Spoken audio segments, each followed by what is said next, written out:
We will clear all the bars to bring you this jam-packed show. We will bring you the home wins by not one, but two of our squads. Celebratory slaps all around. This and a bunch more. Sports Night is next. Hello, everyone. Welcome to Sportsnight. I'm Joe Young. And I'm Howie Shapiro. Talk about a show we have to fly through. Lots to bring you today. We do. Obviously, we did not bring you a show last week because we had the holiday on Monday and then jam-packed action for playoffs Tuesday, Wednesday, Thursday. So we got 2 weeks to catch up on here. Then we're going to take another week off. And all that's left now is a handful of Cardinal athletes getting ready to compete in a state tournament. We'll get to that a little bit later. We'll start with the baseball team. Last week of the regular season, they saw a couple of games postponed, but the season finale on Thursday the 22nd was not. And Coon Rapids wins the Battle of the Cardinals as they beat Alexandria 3-2 to score their first win of the season. Avoid that goose egg going into the playoffs. Yeah, we talked about it, during the playoffs, obviously. Tough season for the Cards, and not typical of how Coon Rapids baseball goes, just the one win during the season. But, they needed that win just for a little bit of confidence before the section playoffs. Yeah, the Cardinals still went into the playoffs knowing they had a huge task ahead of them, and it started with a trip to top-seeded Blaine. Bengals are ranked 6th in the state, and they came in with an 18-2 record.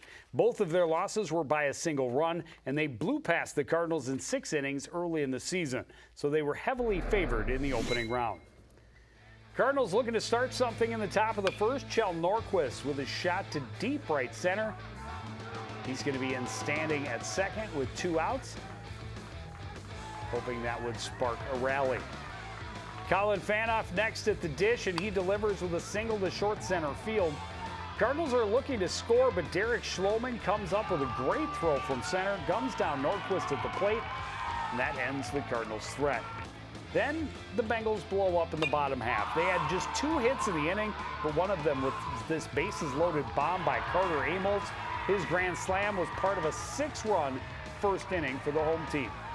And that was more than enough for the Bengals pitching staff. The Cardinals didn't have another base runner after the first inning.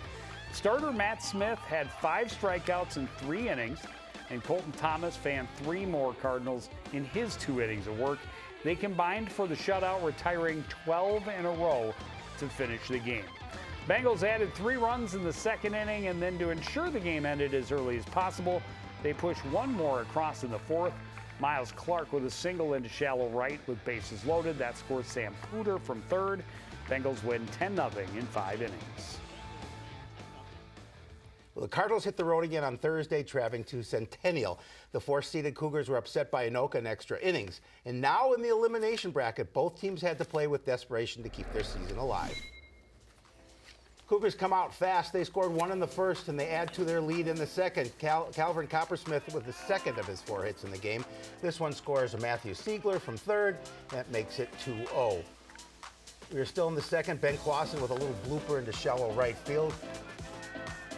Coppersmith will score from second. Centennial up 4-0 after 2.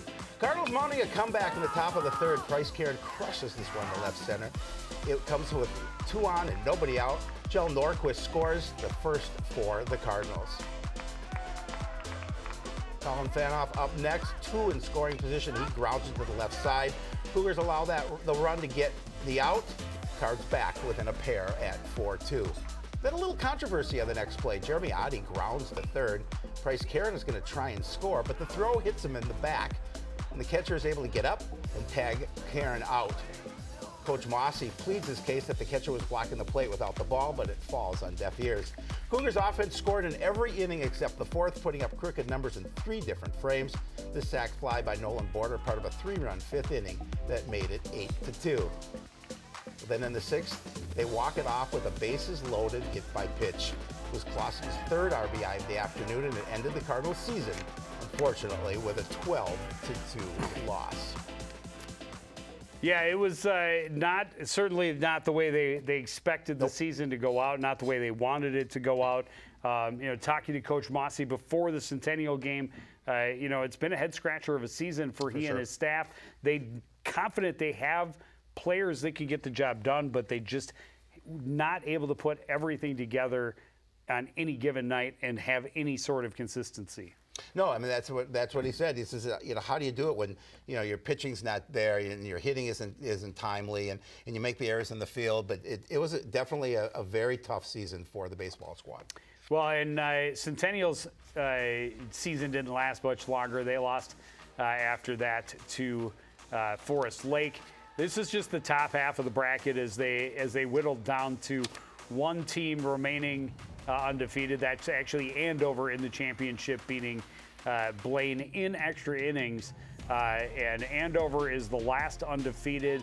Semifinals, or the last two games in the elimination bracket, are Tuesday this week, weather permitting. That is Forest Lake playing Anoka. The winner plays Blaine. The winner of that game will get a chance at Andover, scheduled for Wednesday, and that could be a doubleheader if the team out of the elimination bracket should make it. Andover's sitting pretty right now. Yeah, it's their tournament to win. Yeah, and especially when you get to that point and you're the team that doesn't have a loss yet, you're sitting very pretty, and they've had some time off to get their pitchers rest as well.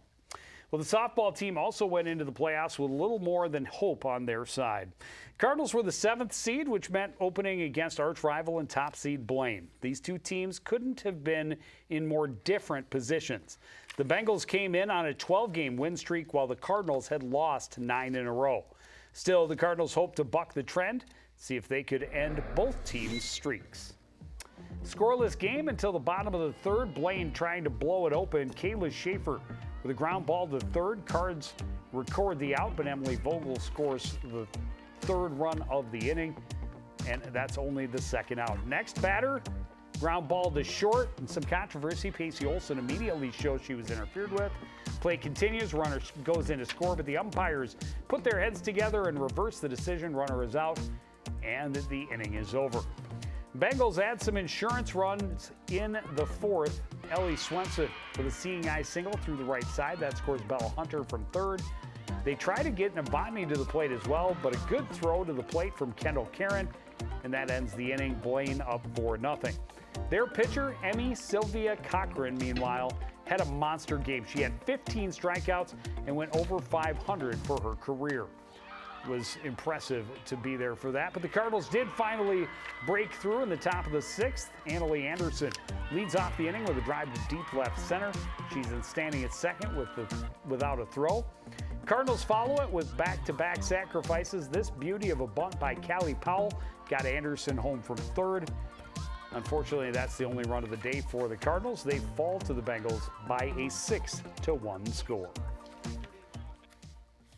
Well, the Cardinals headed into the elimination bracket determined to keep their season alive by gaining a little bit of revenge. The Cardinals lost a tough one to Duluth East early in the season, and they were eager to show it was a fluke.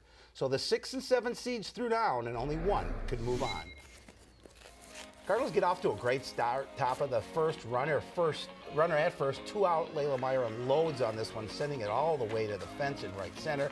Pacey Olson was on her horse, and she circles the bases for the score.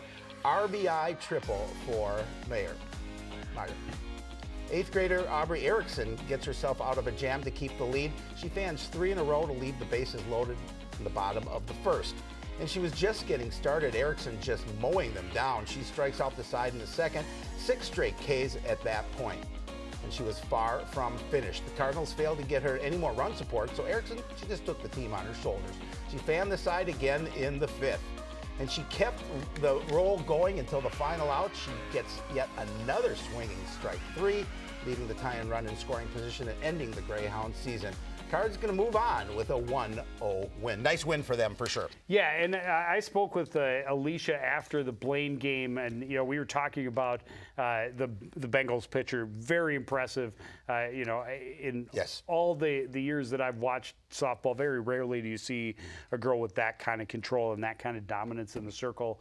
And she had brought up Erickson, because we had talked at the beginning of the season. She said, we've got 4 or 5 girls that really can compete in the circle. And she talked about Erickson and using her sparingly throughout the season, but really felt, she's ready for the varsity level in there. 8th grade, and will be a big piece of their puzzle moving forward.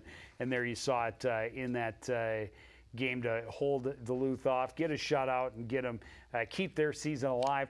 Season only lasted one more game. They lost to the Anoka Tornadoes in the next round. This again is just the top half of the section tournament brackets.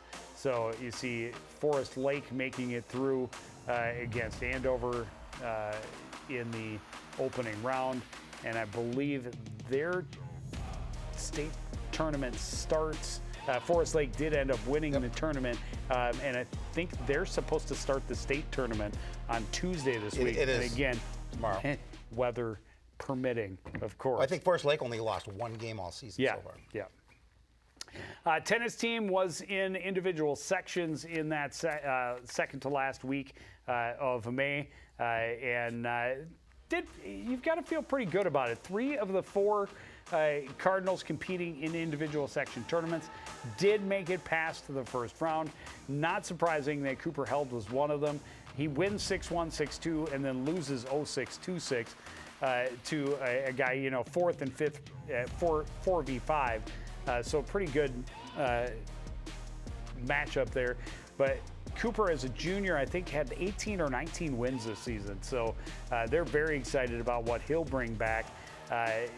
Karen McCarthy did lose in the opening round. Nikolai Hirsamaki and Howie Lundberg won their first match in a tight one, but then lost to a ranked team from Maple Grove in the second round.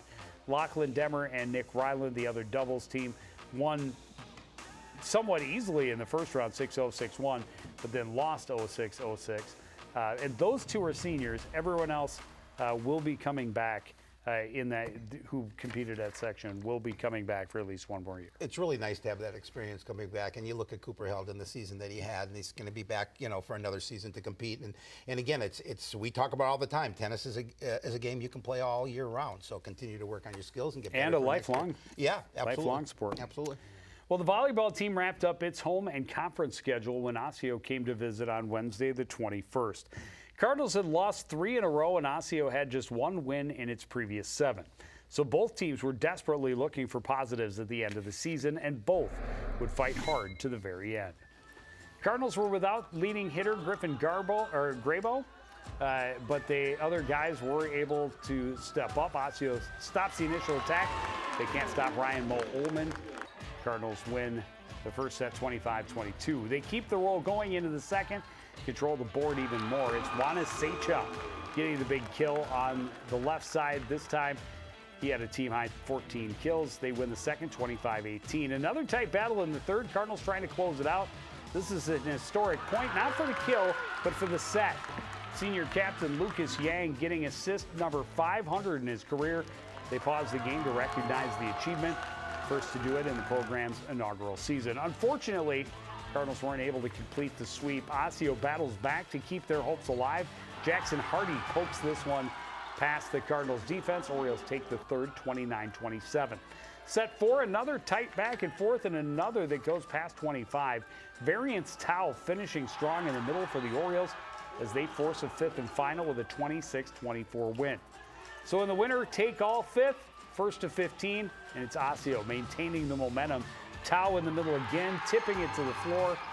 The Orioles finish their comeback with a 15-12 win in the 5th set. Ouch, that's a tough loss. And, without Griffin Garbo, it makes it tough for them because he's obviously their best player, leads the team in kills, and so hopefully he's okay. He did make it back before for the section tournament, but he also missed their season finale against Seeds Academy, and that was another loss for the Cardinals, ending their regular season on the wrong side of a streak. They lose in 3, 25, 23, 20, and 20. You see Julian Vang and Juanis Seychell each had 9 kills to lead the way for the Cardinals.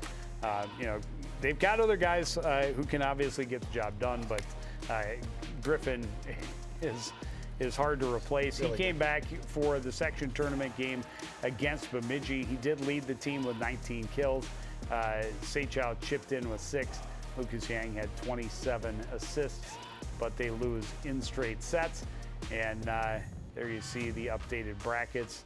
Championship between number 1 Rogers and number 2 St. Michael Albertville taking place this week to determine who will represent Section 8 in the first state tournament in Minnesota history. Yeah, it's pretty High cool. school sports It's pretty history. cool. And they had a good season, probably not as many wins as they would have liked at the end, but definitely a good season. Yeah, they were fun to watch. I am definitely a fan of the sport, and it's not only fun, it's a great spectator sport, but the crowds they drew was impressive because a lot of teams struggle to get fans in the stands, and they really had a great fan base in the games that we were able to witness. Boys golf, both golf teams competing in the Northwest Suburban Conference tournaments the week of the 22nd. The boys finished in 13th place. This had to be shortened to a 9-hole round because of the weather. So Noah Law had the best round for the Cardinals with 40, Oscar Berg of 42, Dylan Bushy of 45, Andrew Clark had a 49. Sorry, another 45. Zach Bushy, a 48, and Jackson Barsness had a 52. Girls, it's so far away. We're staying with the boys. Last week was the section tournament. They had 2 guys, Noah Law and Dylan Bushy, both tied for 15th place. Both advanced to the second day. That's a step in the right direction. Both posted 77s on both days, nice. Which is a couple of very solid scores and showing consistency. Oscar Berg finished with an 82, just barely missed the cut on day 1. Zach Bushy, an 87. Andrew Clark, an 88. And Jackson Barsness, a 95. On the girls' side, now we flip to girls. Girls started the week of the 19th with the Legacy Christian Academy invite at North Fork. Finished 7th place in that tournament. Freshman Avery Anderson had the best round of the day with a 95. Semensky had a 107. Caitlin Davis a 108. Caitlin Price a 110. Liz Hogarth a 120. And Michaela Severson finished with a 132. Then the very next day, they were in the Northwest Suburban Conference Championship without Lily McKenzie these couple of rounds. Avery Anderson again posting the top round for the Cardinals with a 45. It's a very solid +9. Caitlin Price had a 53, Semensky a 57, as did Hogarth. Abels had a 58, and Severson finished with a 67. This is just outstanding. Yeah. Incredible. 4 of the Cardinals' 6 girls advanced to the second day of the section tournament. I don't know in the near 30 years that we've been doing this show that we have ever seen a Cardinal team put 4 players into the second round of a section tournament, boys or girls. So that's very, very cool. The only drawback, 3 of the 4 are seniors. However, their leader, best round in both round 1 and round 2, their freshman, Avery Anderson, finished in 17th place overall with an 87 on day 1 and 92 on day 2. Lily McKenzie had a 97 and a flat 100. Semensky a 101 and a 104. Price a 103 and then a 115. Caitlin Davis had a 111 and Elizabeth Hogarth had a 114 in round 1. So I went back and forth a little bit with Coach Keeney after this all went down. He could not remember a time. He wasn't aware of when that might have been. He said it may have happened under Coach Overski when Overski ran the boys team, which he had that boys program for 25 years. So I wouldn't doubt that it has happened before, but it is a very rare occurrence, if at all. So a great way for the girls to finish. Again, they'll have some work to do. Avery Anderson's going to give them a nice piece to build on, but they lose a lot to graduation. They certainly do. We'll see what becomes of that. Boys lacrosse team wrapping up the regular season with a game against Osseo Park Center, and they beat Osseo by a 15-9 score. Toby Tranby, 4 goals, 3 assists. Brody Herzog, 5 goals. Goal and 2 helpers for Jack Person, Blake Mellum, and Danny Quist each, improving their record to 6-6. Then the last game of the regular season, they get yet another win and finish on a win streak, beating Elk River Zimmerman 11-7, finishing the season with a 7-6 winning record. Brody Herzog, hat trick plus 2 assists. Caden Conkler also had 3 goals and an assist. Toby Tranby, 1 of each, and 1 goal each for Person, Smolich, Lewick, and Quist. Tommy Scramstead, 16 saves and 7 goals against. Really nice way to end the regular season. Well, the Catbirds were riding a 4-game win streak as they entered the playoffs. And as the 8th seed, they got to start on home turf. The 9th-seeded team from Hermantown Proctor had a slightly better record, even if they do play a slightly weaker schedule. So they may have a little chip on their shoulders, but the SLPCR squad proved they were more than worthy of the higher seed. The Stealth scored first, but it was all SLPCR after that. Midway through the first, Jack Person cuts to the middle and scores. That's going to make it 2-1 Catbirds, and they led the rest of the way. We're still in the first. Toby Tranby, harassing the Stealth goalkeeper, forces him to cough up the ball, and Tranby takes it right back to the net, scoring the first of his 3 in the game. They keep the pressure up. Lamari Brown on the run, flips it to Brody Herzog out front. He scores with 10 seconds left in the first. 4-1 Catbirds at that point. They pick up right where they left off in the second. Great passing on this play. Daniel Vizcarra Davis spins and finishes down low. Nice goal there. And the onslaught continues from there. Another great passing play. Herzog with a head fake, and he scores in close. He had 4 goals and an assist. 8-1 SLP at the half. In the third, another passing clinic. Person to Herzog, to Tranby out front. No question on that one. That was their 9th unanswered goal. Yes, I said 9. They coast to a 12-2 win. Yeah, it was fun to watch that really game. Fun. And really, they moved the ball really well.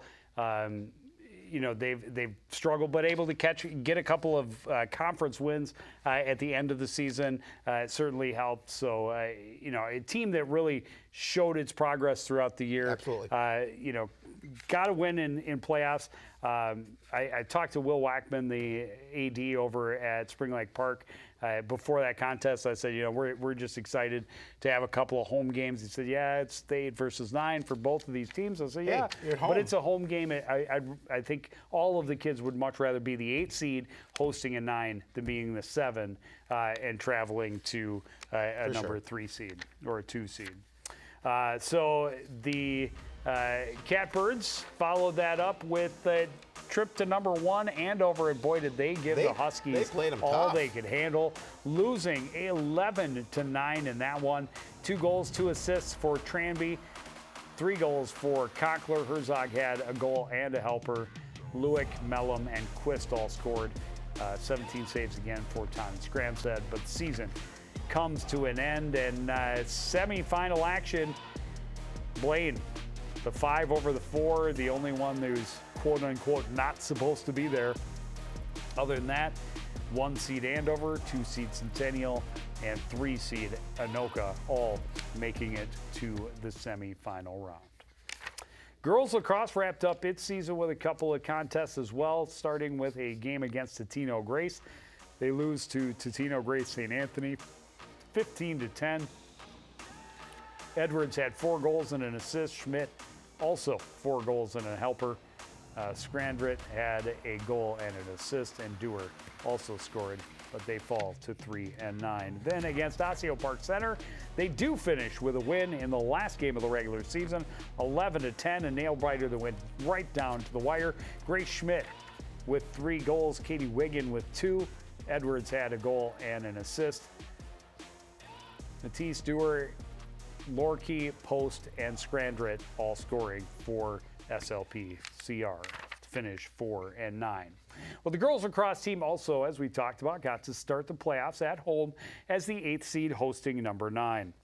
Similar to the boys matchup, the Duluth Marshall squad came in with a better record, but were seated behind SLPCR. Home squad had won 3 of their previous 4 and were playing some of their best lacrosse at the most important time of the season, and they too would prove worthy of the higher seed. This one had all the earmarks of a typical 8-9 matchup, though. Tight battle back and forth, start to finish. Allie Edwards with a great individual effort, getting to the hole and firing it home. Her second of the game made it 2-all midway through the first quarter. Hilltoppers getting some momentum into the second. Nina Thorson, strong run right to the net. She scores to give Marshall the 5-3 advantage. Home team able to cut the lead before the half. Good pressure down low. First shot is stopped. Caitlin Easton able to scoop and score. Still, SLPCR down 5-4 at the break. Third quarter, Easton strikes again. Good move to get to the middle, then scoring down low. That got the game back to even at 5-all. SLPCR kept control the rest of the way. Late in the game, they keep the pressure on. Good passing. Find Kylie Dewar in the middle. She scores to make it 8-5 SLPCR. And that is the final. Girls are able to advance to the quarterfinal round. And it was exciting, too, to be there for that one. It was. Just a second game we've had the opportunity to do for the boys. Both of them were wins, by the way. It's all on us. And the first one we've done for the girls all year, and also a win. So Well, it must be a CTN thing. What do you think? Must be. Maybe we need to be at more games. Probably so. It's just great that we were able to do two back-to-back section playoff game and both of them winners. Which is great, just great. And home games, obviously. Yeah, great to see. Absolutely, and a lot of fun to see them finding success at section time. And again, with the 8-9 matchup, it means the next round they ran into Chisago Lakes. The number 1 seed showed why they are so highly ranked. Put up a 17 goal effort against SLPCR and ended their season with a 17-6 loss. Grand Rapids slipping past Andover, the 5 over the 4 with a 7-6 win. Blaine and Centennial again on the bottom half, holding serve as the higher seed. Blaine had all they could handle. They actually lost to Duluth. I apologize. Duluth scored the 1-goal win over the Blaine Bengals. Centennial does hold serve, winning easily 12-2 over Forest Lake.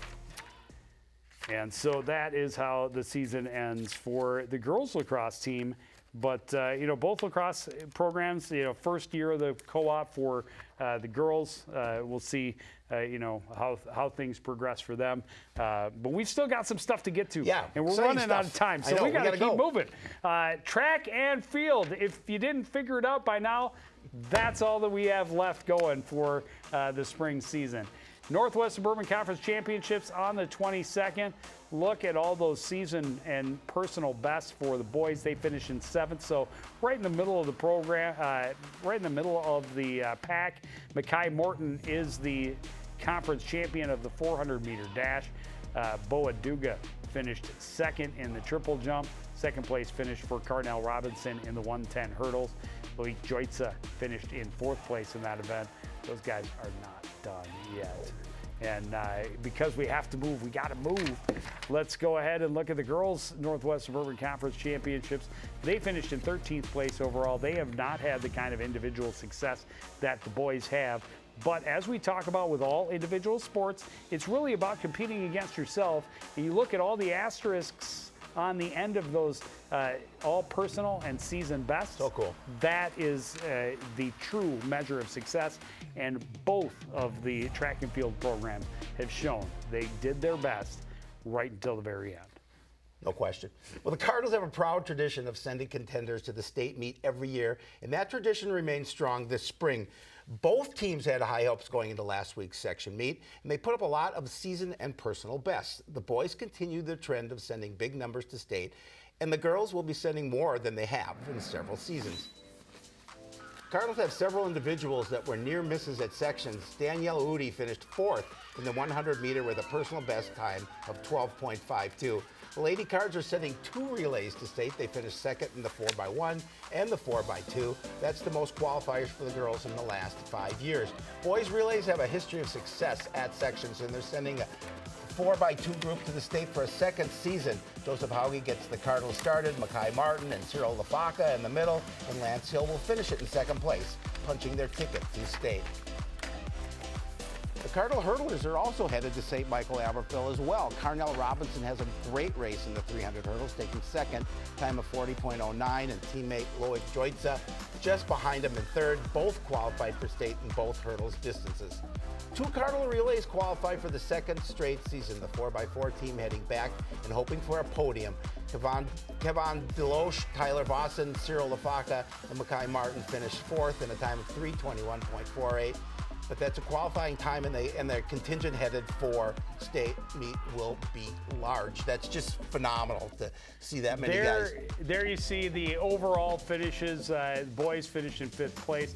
There you see it. Demian Aluka is the high jump champion with a 6'5" jump. He is heading to state. 4x200 meter relay, a 2nd place finish. Robinson and Joitza in both the 300 meter, they finished 2nd and 3rd. In the 110, they finished 4th and 5th, but fast enough.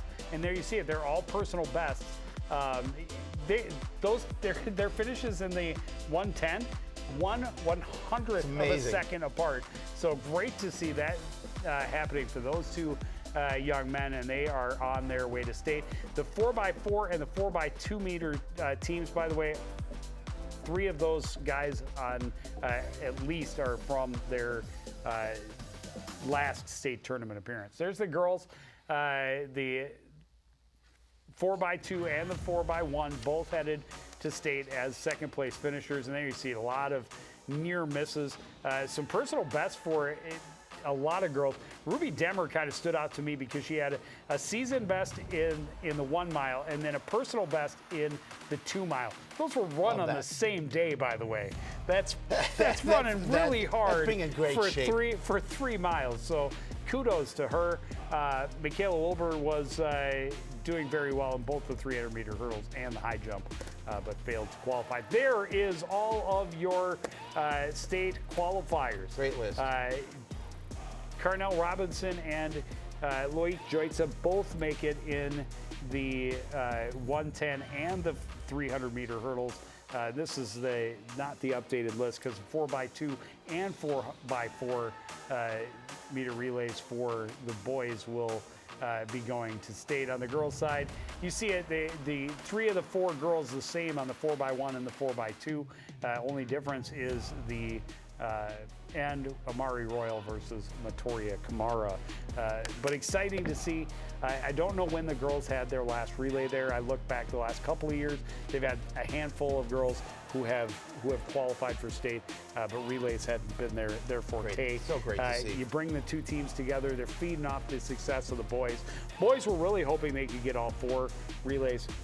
Still, they'll take 2 plus all of those individuals. Fantastic. Good luck to all of them as they head to state. We will take a break and be back with the review show coming up in 2 weeks on the 16th. That's going to do it for this edition of Sports Night. I want to thank everybody out there for joining us and continuing to support everything we do here at CTN. For the entire crew, including Howie Shapiro, I'm Joe Young, saying good night.